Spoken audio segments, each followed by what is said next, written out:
علیکم، میں امداد سمرو۔ خبر بڑی دلچسپ ہے اور خبر ہے ایک وزیر اعلیٰ اور ایک وفاقی وزیر کے درمیان صلح کی۔ لڑائی کس بات پر تھی، صلح کیسے ہوئی اور صلح کس نے کروائی، اس پر بات ہوگی، تفصیل کے ساتھ بات ہوگی۔ اور صلح کی وجہ سے استعفیٰ ٹل گیا ہوا ہے۔ استعفیٰ کیوں دینا تھا وفاقی وزیر نے، وہ معاملہ میں نے آپ کے سامنے رکھنا ہے۔ دوسرا، اب عید ہے متوقع طور پر کل، اور پھر اگلے 3 دن یا اگلے 4 دن اس کے بعد دوبارہ زندگی معمول پر آ جائے گی، اور نواز شریف صاحب عید کے بعد مرکزی دھارا جو ہے یا پاکستان کے جو اہم سیاسی معاملات ہیں ان میں متحرک ہوں گے یا نہیں ہوں گے، اور خاص طور پر جو دہشت گردی کا معاملہ ہے، خاص طور پر جو بلوچستان کا معاملہ ہے، اس میں کہا جا رہا ہے کہ اب نواز شریف صاحب اپنا کردار ادا کرنے کا فیصلہ کر چکے ہوئے ہیں۔ ویسے تو کئی بار ایسی خبریں سامنے آئی ہیں کہ جی میاں نواز شریف صاحب بس اگلے ہفتے سے متحرک ہو جائیں گے، لیکن کوئی 20-23 بار ایسی خبریں آئیں، لیکن نواز شریف صاحب کو کسی نے متحرک ہوتے نہیں دیکھا۔ ایک آدھی ملاقاتیں، پھر دوبارہ نواز شریف صاحب جو ہیں وہ آرام میں اور ریلیکس کر رہے ہیں بیٹھے، کیونکہ کہا جا رہا ہے کہ ان کی صحت بھی ٹھیک نہیں ہے۔ اس کے علاوہ ایک اور معاملہ، اور وہ ہے تمام پولیٹیکل پارٹیز کو ایک صفحے پر بٹھانا، ایک پلیٹ فارم پر بٹھانا۔ ایک بار پھر قومی سلامتی کمیٹی کا اجلاس، جس کے لیے بلاول بھٹو زرداری صاحب کو کہا گیا ہے کہ وہ کردار ادا کریں۔ اب وہ بلاول بھٹو وہ کردار ادا کریں گے یا نہیں کریں گے، ان سارے معاملات پر بات۔ اور پھر ایک چیز جو افغانستان کے ساتھ معاملات، یعنی دہشت گردی کے معاملات افغانستان کے سامنے اٹھانے اور پاکستان میں دہشت گردی کا کلا کما کرنے کے لیے، اس کا مقابلہ کرنے کے لیے، اس کا خاتمہ کرنے کے لیے ایک بہت بڑا اجلاس ہوا ہے، اور اس اجلاس میں خیبر پختونخوا حکومت کی نمائندگی بھی تھی، اور نمائندگی وہ کر رہے تھے جو روزانہ کی بنیاد پر بات کرتے ہیں کہ یہ آپریشن سے بہتر ہے کہ خیبر پختونخوا کی حکومت کے ساتھ یعنی طالبان کے ساتھ مذاکرات کیے جائیں۔ تو ان سارے معاملات پر بات کریں گے۔ آغاز میں سیدھا براہ راست آ جاتا ہوں، یہ جو لڑائی تھی اور استعفے تک معاملہ چلا گیا ہوا تھا، پیغام دے دیا گیا تھا، اور پیغام کے بعد خاموشی، وزیر موصوف جو ہے وہ خاموش گوشہ نشین ہو گئے تھے، باہر چلے گئے تھے۔ ان کی صحت کے ایشوز بھی تھے، لیکن صحت کے ایشوز اتنے شاید نہیں تھے جتنی لمبی خاموشی تھی ان کی۔ میں بات کر رہا ہوں وزیر داخلہ محسن نقوی صاحب، چیئرمین پی سی بی۔ ان کے اور مسلم لیگ نون کے معاملات بہت زیادہ گڑبڑ تھے۔ وہ براہ راست وفاقی کابینہ سے ہدایت لینے کے بجائے، وزیر اعظم سے ہدایت لینے کے بجائے، وہ خود فیصلے کر رہے تھے محسن نقوی صاحب، بقول وزیر نہیں بلکہ مشیر وزیر اعظم صاحب کے، سیاسی مشیر رانا ثناءاللہ، کہ محسن نقوی صاحب چاہتے تو وزیر اعظم بن سکتے تھے۔ وہ ان کی مہربانی ہے کہ وزیر اعظم کے بجائے انہوں نے سینیٹر اور وزیر داخلہ بننے پر اتفاق کیا۔ تو یہ وہ والے محسن نقوی صاحب، ان کے خلاف کچھ پریس کانفرنسز ہوئی تھیں یا ان کے اوپر طنز کیا گیا تھا، فکرے کسے گئے تھے، چاہے وہ کرکٹ ٹیم کے معاملات ہوں، ان میں عظمیٰ بخاری صاحبہ کی پریس کانفرنس ہو کہ وہ گدھے گھوڑے میں تمیز نہیں کرتے، یا پھر کچھ پریس کانفرنس رانا ثناءاللہ صاحب کی ہوں، یا مسلم لیگ نون کے دیگر وفاقی وزراء کی پریس کانفرنسز جس میں انہوں نے براہ راست ٹارگٹ کیا تھا وزیر داخلہ محسن نقوی صاحب کو۔ تو اسی سارے سینیریو میں محسن نقوی صاحب کے قریبی ساتھی سہیل وڑائچ صاحب نے ایک آرٹیکل لکھا تھا کچھ عرصہ پہلے، اور اس میں اس آرٹیکل کا میں نے اس سے تجزیہ یا میں نے اس کی جو تشریح کی تھی آپ کے سامنے، کہ وہ براہ راست کہہ رہے ہیں کہ محسن نقوی صاحب جو ہیں انہوں نے کہہ دیا ہے کہ جی جب تک مسلم لیگ نون کے لوگ اگر مسلم لیگ نون کے وزراء اسی طرح میرے خلاف پریس کانفرنسز کرتے رہیں گے تو پھر میں چھوڑ دوں گا وزارت۔ اور میں نے وزارت اسی شرط پر قبول کی تھی کہ مجھے چیئرمین پی سی بی بھی تعینات کیا جائے گا، لگایا جائے گا چیئرمین پی سی بی بھی، لہٰذا ان کو پی سی بی کی چیئرمین شپ زیادہ عزیز ہے وفاقی وزارت سے۔ اور اس کے بعد محسن نقوی صاحب بڑے عرصے تک، یعنی کئی ہفتوں تک محسن نقوی صاحب جو ہے وہ منظر پر نہیں تھے۔ ثانیہ جعفر ایکسپریس ہائی جیکنگ ہو گئی، بنو چھاونی پر حملے ہوئے، کئی ایسی چیزیں ہوئیں جس میں آپ نے دیکھا، یہاں تک کہ قومی سلامتی کمیٹی کے اجلاس بھی ہوئے، اس میں بھی محسن نقوی صاحب نظر نہیں آئے۔ بڑے بڑے اجلاسوں میں صحت کے ایشوز اپنی جگہ تھے، لیکن صحت کے معاملات کو اب جو سہیل وڑائچ صاحب نے ایک اور آرٹیکل لکھا ہے کل جنگ میں، اس آرٹیکل نے جو صحت کے معاملات تھے کہ جی وہ صحت کے معاملات کی وجہ سے جو ہے وہ پس پردہ چلے گئے ہیں یا خاموش ہو گئے ہیں، آرام فرما رہے ہیں، تو اس پر انہوں نے اس کی ساری نفی کر دی آرٹیکل میں کہ صرف معاملہ صحت کا نہیں ہے، معاملہ لڑائی کا تھا۔ عقاب اور شیرنی یہ آرٹیکل ہے، کل چھپا ہے، اور اس میں انہوں نے جو کہ وہ کھلے اشارے دیتے ہیں، ہمارے دوست عمران شفقت صاحب بھی یہی کرتے ہیں، وہ مطلب کوششیں کرتے ہیں کہ جی جو اپنا سورس ہے اس سورس کا ذکر نہ کرے، لیکن اشارے اس طرح کے دے دیتے ہیں کہ پتہ چل جاتا ہے کہ سورس کون ہے، یا وہ جس شخصیت کا ذکر کر رہے ہوتے ہیں اشارے ایسے دیتے ہیں کہ ہر کوئی بندہ سمجھ جاتا ہے کہ بھائی یہ اشارے جو ہے نا وہ فلاں صاحب کی طرف ہے۔ تو سہیل وڑائچ صاحب بھی یہی کرتے ہیں۔ انہوں نے آرٹیکل میں استعمال کیا نگہبان جنگل، پاکستان ایک جنگل، تاجکستان نگہبان، جنگل کے نگہبان، اپنا عقاب جنگل کے، شیرنی اور بوڑھا شیر اور شہباز۔ اب عقاب کی طرف، اپنا نگہبان کی طرف میں نہیں جاتا، لیکن عقاب محسن نقوی صاحب، شیرنی مریم نواز صاحبہ، بوڑھا شیر میاں نواز شریف صاحب، شہباز ظاہر شہباز شریف صاحب، یہ انہوں نے، اور پھر آسی اور یاسی تحریک انصاف، اور پھر نون لیگ کی حکومت، اور اس طرح انہوں نے ایک پورا کا پورا سیناریو کھڑا ہے، اور اس میں وہ یہ کلیم کر رہے ہیں کہ جو لڑائی تھی وہ اب لڑائی ختم ہو گئی ہے۔ وہ یہ تک کہہ رہے ہیں کہ جی ملاقات ہو گئی ہے عقاب کی اور شیرنی کی، اور شیرنی عقاب کے گھر چل کر گئے، جس کے بعد، اور یہ سارا کچھ نگہبان نے کروایا ہے، تو جس کے بعد جو لڑائی جھگڑا تھا فی الحال وہ ختم ہو گیا ہوا ہے۔ اور وہ یہ بھی کہتے ہیں کہ آگے چل کے پتہ چلے گا، آگے چل کے اگر مسلم لیگ نون کے جو وزیر ہیں، مشیر ہیں، وہ اگر پریس کانفرنسز نہیں کرتے محسن نقوی کے خلاف، عقاب کے خلاف، تو پھر صلح پکی ہے، ورنہ پھر گڑبڑ ہے۔ اور پھر یہ کہ جی کچھ لوگ چغلی خور جو ہیں وہ دونوں میں لڑانے کی کوشش بھی کر رہے تھے، اور بیوروکریسی جو ہے وہ اس لڑائی کا فائدہ لے رہی تھی، اور تحریک انصاف والے اس سے خوش تھے کہ آپس میں لڑتے رہیں گے تو لہٰذا ہم خوشی رہیں گے۔ تو وہ یہ بیسیکلی کہہ رہے ہیں کہ جو لڑائی تھی مسلم لیگ نون کی رویوں کی وجہ سے، مریم نواز صاحبہ کے رویوں کی وجہ سے، وزراء کے رویوں کی وجہ سے، وہ لڑائی ختم کروا دی گئی ہے، صلح ہو چکی ہے۔ اب دونوں وہ کہتے ہیں کہ جی یعنی اس طرف امکان ظاہر کر رہے ہیں، توقع ظاہر کر رہے ہیں کہ دونوں عقاب اور شیرنی ایک ساتھ بوڑھے شیر کے ساتھ بیٹھیں گے۔ یہ انہوں نے پورا کا پورا سیناریو کھڑا ہے، بتایا ہے، اور ظاہر ہے یہ کوئی اس میں وہ کیونکہ سہیل وڑائچ صاحب جو ہے وہ محسن نقوی صاحب کے بہت قریبی دوست ہیں، مسلم لیگ نون کے ساتھ بھی ان کے بہت اچھے تعلقات ہیں، اور سیاست پر ان کی گہری نظر بھی ہے۔ تو وہ یہ جو پورا سینیریو پیش کر رہے ہیں، اس میں اگر میں تھوڑا سا دوسری سائڈ پہ جاؤں، پیپلز پارٹی، تو پیپلز پارٹی، محسن نقوی صاحب تو چلے ایک سینیٹر ہے نا جو مسلم لیگ نون کے ووٹ سے بنے۔ پیپلز پارٹی وہ جماعت ہے جس کے ووٹ سے مسلم لیگ نون کی مرکز میں حکومت بنی ہوئی ہے، لیکن وہ بھی مریم نواز سے ناراض۔ ان کا خیال ہے کہ مریم نواز صاحبہ جو ہیں وہ پنجاب میں ان کو اسپیس دینے کو تیار نہیں ہیں، جو وعدے وعید ہوئے وہ پورے کرنے کو تیار نہیں ہیں، جس کی وجہ سے آپ کو یاد ہوگا کچھ ایک ہفتے پہلے لاہور میں ایک بڑی میٹنگ ہوئی جس میں مسلم لیگ نون جو کمیٹیاں ہیں، کوآرڈینیشن کمیٹی پیپلز پارٹی نون لیگ کی، ان کی میٹنگ ہوئی، پھر ایک اور کمیٹی بنا دی جاتی ہے دونوں طرف سے، ایک سب کمیٹی، کہ اگر جو وعدے ہوئے ہیں مسلم لیگ نون نے کیے ہیں تو وہ اگر پورے نہیں ہوں گے، کوئی ایشو آئے گا تو یہ کمیٹی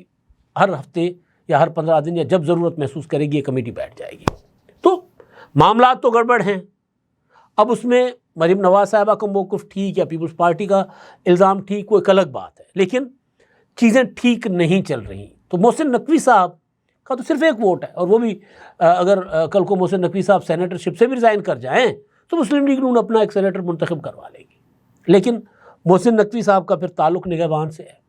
تو یہ اصل میں معاملہ جو ہے وہ جس وجہ سے ذرا تھوڑا سا معاملہ سنجیدہ ہو گیا تھا۔ تو بہرحال اب وہ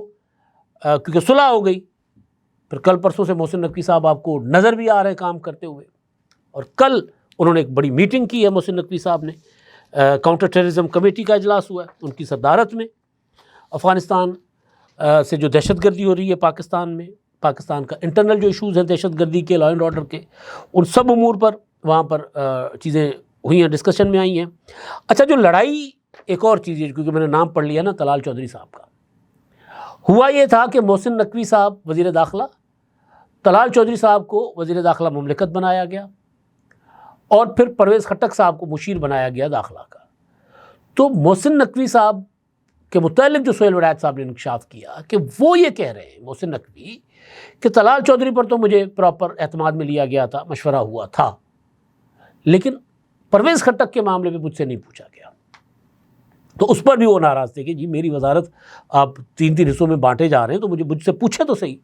تو بہرحال تو اجلاس جو ہوا اس کی وجہ سے وہ تھوڑا سا سائڈ پہ بھی ہو گئے اور جو داخلہ کے امور ہیں اس طرح دیکھ نہیں رہے تھے، لیکن اب اعلیٰ سے تاکہ میٹنگیں کرنا شروع کر دی ہیں۔ تو جو اجلاس ہوا ہے اس میں محسن نقوی نے صدارت کی ہے، وزیر مملکت داخلہ طلال چودھری، وفاقی سیکریٹری داخلہ DG FIA، DG passport, DG national coordinator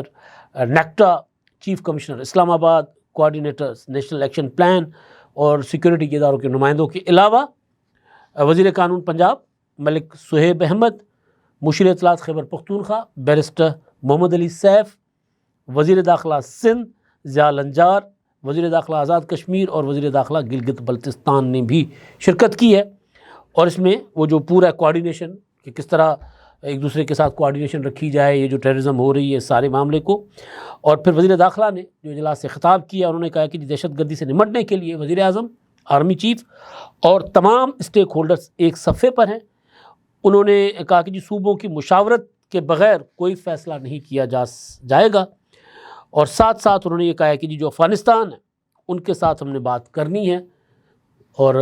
بڑا ایک مؤثر انداز میں مؤثر طریقے سے بات کریں گے کیونکہ دہشت گردی وہاں سے پاکستان کے اندر آ رہی ہے۔ یہ معاملہ ہوا جی۔ اب دوسرا معاملہ جو ہے وہ ہے ملک میں جاری دہشت گردی اور دہشت گردی کے لیے قوم کو ایک پیج پر لانا۔ تمام پولیٹیکل پارٹیز جب تک ایک صفحے پر نہیں آتی تب تک دہشت گردی کے خلاف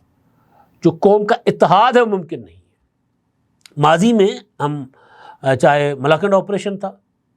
یا پھر سانحہ IPS کے بعد نیشنل ایکشن پلان تھا، اس میں پوری قوم بے شک یا تمام پولیٹیکل پارٹیز ایک صفحے پر بے شک نہ ہوں، لیکن اتنا ضرور تھا کہ ملاکنڈ آپریشن میں پارلیمنٹ کا فیصلہ تھا، پارلیمنٹ میں سب جماعت قواسی کہ ہاں جی ہونا چاہیے۔ عمران خان صاحب اس کی مخالفت کرتے تھے، جماعت اسلامی مخالفت کر رہی تھی کسی نہ کسی شکل میں، لیکن مجموعی طور پر اس آپریشن کو پوری کی پوری قوم کی سپورٹ تھی۔ اسی طرح نیشنل ایکشن پلان جب APS کا سانحہ ہوتا ہے تو پھر اس میں پھر پوری قوم PTI، جماعت اسلامی، باقی جتنی پولیٹیکل پارٹیز تھی سب ایک آواز۔ اب دوبارہ جب کبھی بلوچستان میں حملے ہوتے ہیں، کبھی KPK میں، کبھی بنو چھاونی پر، کبھی جعفر ایکسپریس ہائی جیک ہوتی ہے، کبھی نوشکی میں سیکورٹی فورسز کو نشانہ بنایا جاتا ہے، کبھی بنو میں حملہ ہوتا ہے چھاونی پر، کبھی ڈیرہ اسماعیل خان پہ حملوں پر ڈیرہ غازی خان پر مسلسل حملے ہو رہے ہوتے ہیں۔ تو اس ساری صورتحال میں قوم کو ایک صفحے پر لانا،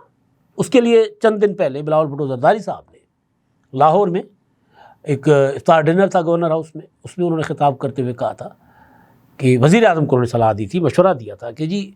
ہمیں ایک صفحے پر قوم کو لانے کے لیے، ایک یکسو ہونے کے لیے دہشت گردی کے خلاف ہمیں دوبارہ قومی سلامتی کمیٹی کے اجلاس کی طرف جانا چاہیے۔ انہوں نے کہا تھا کہ جی PTI والے قیدی نمبر 804 کو رہا کرو وغیرہ وغیرہ میں پڑے ہوئے ہیں، ان سے دوبارہ بات کریں کہ کم از کم دہشت گردی کے معاملے پہ ہمیں یکجا ہونا چاہیے، ایک جگہ بیٹھنا چاہیے۔ اس کے بعد حکومتی وزیروں، مشیروں سب نے کہا کہ بالکل ٹھیک، بلاول بھٹو کوشش کریں، ہم بالکل ان کے ساتھ ہیں۔ اگر وہ PTI کو راضی کر کے لے کر آتے ہیں تو بہت زبردست، ہم اجلاس بلانے کے لیے تیار ہیں، جس لیول کا بھی اجلاس ہوگا۔ APC کی بھی باتیں ہو رہی ہیں۔ وزیر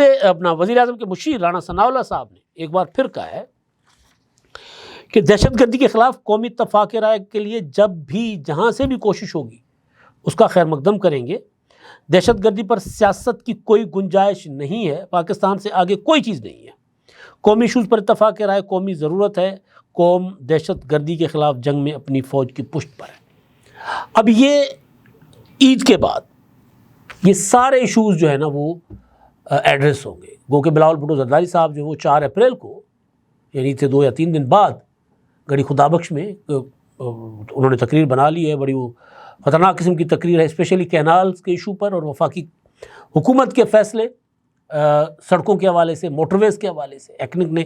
جو ریسنٹلی فیصلہ کیا ہے کہ سکھر حیدرآباد موٹر وے غائب، لاہور سے بہاولپور تک نئی موٹر وے کی منظوری 400 ارب پلس 436 ارب روپے کی۔ تو اس پر پیپلز پارٹی کی سندھ حکومت چیخو پکار کر رہی ہے، کینالز کا معاملہ الگ ہے، وہ ایک الگ سے ایشو ہوگا وفاقی حکومت کے اگینسٹ بلاول بھٹو کا۔ کل مراد علی شاہ صاحب نے کہا کہ بھئی ہمارے پاس طاقت ہے اس حکومت کو گرانے کی، ضرورت پڑی تو ہم وہ طاقت استعمال کریں گے، حکومت کو گرا دیں گے۔ لیکن جہاں تک دہشت گردی کا معاملہ ہے تو اس معاملے میں بلاول بھٹو زرداری صاحب جو ہیں وہ تحریک انصاف کے ساتھ انگیج کر سکتے ہیں، پی ٹی آئی کے ساتھ رابطہ کر سکتے ہیں، جو کہ حکومت نے ان کو کہا ہے کہ جی آپ کریں رابطہ، آپ بٹھائیں ان کو ایک ٹیبل پر۔ تو ایک یہ ڈیولپمنٹ ہوگی۔ پی ٹی آئی کیونکہ تحریک سے دوڑ گئی ہے، سلمان اکرم راجہ صاحب نے کہا 2 روز پہلے ایک ٹاک شو میں، جب ان سے سوال ہوا کہ جی عمران خان نے کہا کہ عید کے بعد تو ہم نے سڑکیں گرم کرنی ہیں، سڑکیں تنگ کر دینی ہیں ہم نے شاہراہیں، تو انہوں نے کہا کس نے کہا ہے؟ یہ تو سوشل میڈیا پر جھوٹ بولا جا رہا ہے، عمران خان نے نہیں کہا، ہم ایسا نہیں کرنے جا رہے، یہ انہوں نے کہا۔ تو پی ٹی آئی تحریک سے پیچھے ہٹ گئی ہے۔ تو ایک طرح سے پی ٹی آئی نے یہ اشارہ ضرور دیا ہے کہ ہمیں انگیج کریں، ہمارے ساتھ بیٹھیں، 2 ہماری سنیں، 4 ہمیں سنائیں، لیکن بیٹھیں ہمارے ساتھ۔ تو ایک یہ تبدیلی عید کی چھٹیوں کے بعد ہوتی ہوئی نظر آ رہی ہے۔ دوسری بلوچستان کا ایشو ہے، اب اس میں نواز شریف صاحب کے لیے کہا جا رہا ہے کہ جی نواز شریف صاحب جو ہیں وہ تیار بیٹھے ہیں، ڈاکٹروں نے ان کو آرام کا مشورہ دیا ہے تو عید تک وہ آرام کریں گے، اور عید کی چھٹیوں کے فوراً بعد نواز شریف صاحب اس مسئلے میں کو سلجھانے کے لیے جو دہشت گرد ہیں اور جو سیاسی لوگ ہیں، جو لاپتہ افراد کا معاملہ ہے، جو بلوچستان کی محرومیوں کا معاملہ ہے، یا پھر جو بندوق کے ذریعے پاکستان کو توڑنے کی کوششیں ہیں، ان کو آئسولیٹ کرنے کے لیے، یعنی دہشت گرد اور بندوق والوں کو الگ کرے، اور سیاسی لوگ ان کے گلے شکوے جائز ہیں ناجائز ہیں ان کے ساتھ بیٹھ کر بات کرنے کے لیے نواز شریف صاحب جو ہے وہ اپنا کردار ادا کریں گے۔ تو عید کے بعد ایک یہ چیز بھی ہمیں دیکھنے کو مل سکتی ہے۔ ایک اور خبر ہے بڑی الارمنگ ہے، اور وہ ہے ڈیرہ اسماعیل خان سے۔ اور ڈیرہ اسماعیل خان میں جو خوارج، فتنۃ الخوارج کہا جا رہا ہے، طالبان، ٹی ٹی پی، وہ جو ہیں وہ وہاں پر شوگر ملوں سے، فیکٹریوں سے بھتہ لے رہے ہیں۔ ڈان اخبار کی رپورٹ کے مطابق sugar mill association Khyber Pakhtunkhwa zone کے چیئرمین نے وزیر اعلیٰ خیبر پختونخوا علی امین گنڈاپور، گورنر فیصل کریم کنڈی اور corps commander Peshawar lieutenant general Umar Bukhari کو الگ الگ خط بھیجے ہیں، اور تینوں خطوط کے متن کے مطابق ڈیرہ اسماعیل خان کے علاقے رمک میں شوگر مل سے شرپسند عناصر یعنی وہ ٹی ٹی پی کی جانب سے ٹیکسز یعنی بھتہ وہ مانگا جا رہا ہے، اور انہوں نے وہاں کہا کہ دھمکیاں مس کالس آ رہی ہیں جس میں حکومت کے بجائے شرپسندوں کو ٹیکس دینے کا کہا جا رہا ہے۔ بھتہ نہیں، وہ کہتے ہیں ہمارا ٹیکس، ہم ریاست ہم نے بنا لی ہے، ہمیں ٹیکس دیں، وہ یہ ظاہر وہ کہہ رہے ہیں حکومت کو ٹیکس نہ دیں، ہمیں ٹیکس دیں، جگہ ٹیکس وہ کہہ رہے ہیں وہ ہمیں دیں، اور کہا جا رہا ہے کہ ایسا نہ کرنے پر سنگین نتائج کی دھمکیاں بھی دی جا رہی ہیں، اور شرپسندوں کی جانب سے ٹیکس ادا نہ کرنے کی صورت میں فیکٹریوں پر ہتھیاروں سے حملہ کرنے کی دھمکی بھی دی گئی ہے۔ یہ خط میں کہا گیا، خط میں یہ بھی کہا گیا کہ صورتحال نے علاقے میں کام کرنے والوں کے لیے پریشانی پیدا کر دی ہے، اور امن و امان کی صورتحال کے پیش نظر سیکیورٹی فراہم کی جائے۔ ویسے بھی ڈیرہ اسماعیل خان، بنوں، ٹانک، لکی مروت یہ مسلسل یہاں پر دہشت گردوں کے نشانے پر بھی ہیں، اور حکومت کی رٹ نہ ہونے کے برابر ہے۔ اب یہ صورتحال ہے کہ باضابطہ تو یعنی جب یہ تاجر جو ہوتا ہے نا دے دیتا ہے بھتہ، یہ صنعت کار دے دیتے ہیں کہ یار تھوڑا بہت، لیکن جب صورتحال اس پانی جب سر سے گزر جائے تو پھر وہ مدد مانگتے ہیں، ورنہ وہ لڑائی نہیں بولتے، وہ کہتے چلے یار کوئی نہیں، 2 لاکھ کما لیا،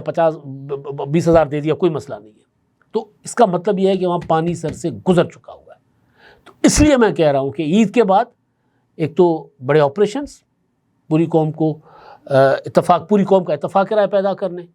اور پھر ایک اور قومی سلامتی کمیٹی کا اجلاس یا اس طرح کی کوئی اور میٹنگ کے لیے